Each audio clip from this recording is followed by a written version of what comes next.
Thank you, Mr. Chairman. I want to welcome each of the four of you here, congratulate you on your nominations to a very important post. Each of the men and women gathered here are very impressive. You have assembled serious professional accomplishments over long and distinguished careers.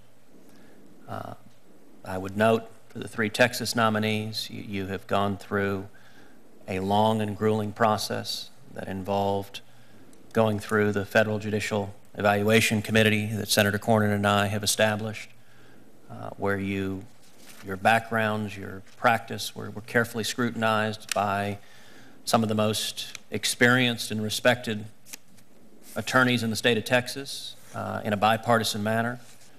And each of the three of you, with respect to the Texas nominees, came through with flying colors.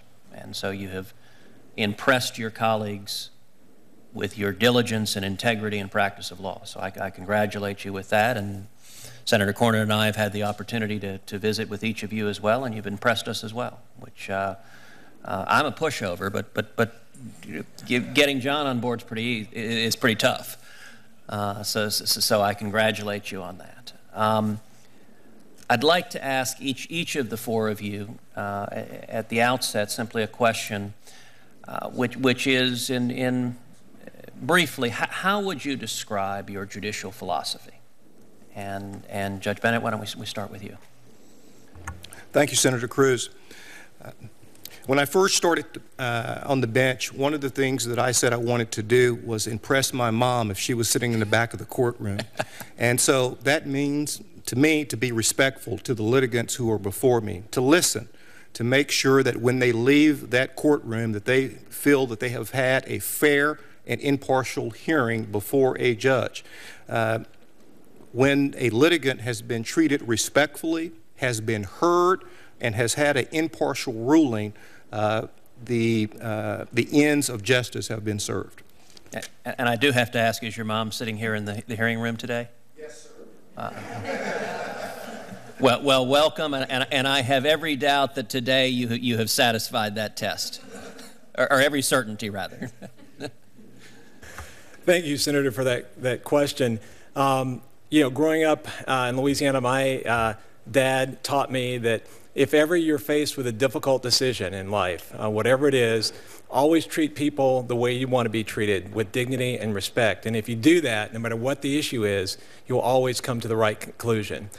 As a judge, my judicial philosophy has been to honor the oath that I've taken as a judge, to always treat the litigants the way I would want to be treated or my family members would want to be treated in court, with dignity and respect, and to evaluate and adjudicate all matters that come before me fairly and justly under the law, and in everything I do, both in my personal life and on the bench, to protect and preserve the confidence that people have placed in the judiciary and the integrity of the legal justice system. And I've done that for the last 14 years on the bench, and I would continue to do that as a district judge. Thank you, Senator Cruz. It's a pleasure to see you here today. My judicial temperament is based on a theory of humility and respect. Humility as a judicial public servant and respect for the legal system. My judicial philosophy is cored in 4 elements that I adhere to: a duty and commitment to the rule of law. Number 2, courtesy and respect to any and all that appear before the court.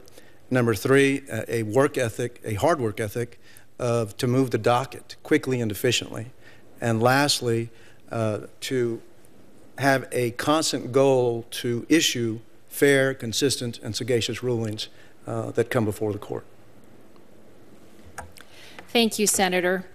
If I am fortunate enough to be confirmed, I will take this position with no personal agenda whatsoever, other than to apply the law and to treat everyone with courtesy and respect and to afford them procedural fairness. And I think it's always important to keep in mind that while a judge may hear many matters over the course of a day or a week or a month, that for the litigants who were involved in those cases, that case is likely the most important, or one of the very most important things going on in the life of those individuals at that point in time. And I think if the judge can keep that in mind, then that puts the rest of it in perspective, and it makes the judge more inclined to work harder, to keep an open mind, to be completely impartial, and to apply the law. Well, let me thank each of you, and with the chairman's indulgence, if I may ask one more question, which is I'd like to ask each of you to define judicial activism and to articulate your views as to a judge's obligation not to engage in judicial activism. And why don't we start with you, Justice Parrish.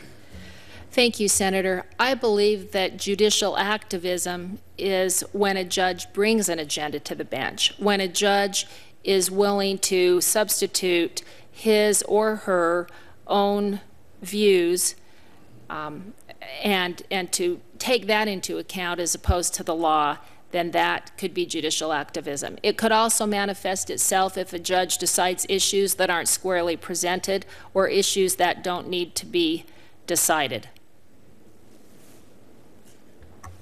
Thank you, Senator Cruz. I concur with my colleague's opinion. I would define judicial activism as a judge who fails to follow his duty, to follow the rule of law and promote personal beliefs in contravention of said duty. I believe my judicial record is a proven asset in that I have consistently applied the rule of law over these past 12 years, and if confirmed, I would commit to you and the citizens of this great country to continue to do the same. I concur with my colleagues, my fellow nominees. A judicial activist is someone who fails to honor the oath that they've taken as a judge, to uphold the law and apply it fairly, to leave their personal feelings out of their decision-making, and to not honor the needs and desires of the litigants, that is, to put their needs before that of the litigants. In my 14 years on the bench, I have honored that oath, and I would continue to honor that oath if I'm privileged to serve as a district judge. Thank you, Senator Cruz. I agree with my fellow nominees. I believe that if you uphold your oath as a judge, you will not have a personal agenda in the courtroom. You will not have your finger on the scales of justice, and that you will fairly and impartially administer the law. Well, thank you to each of you, and congratulations again.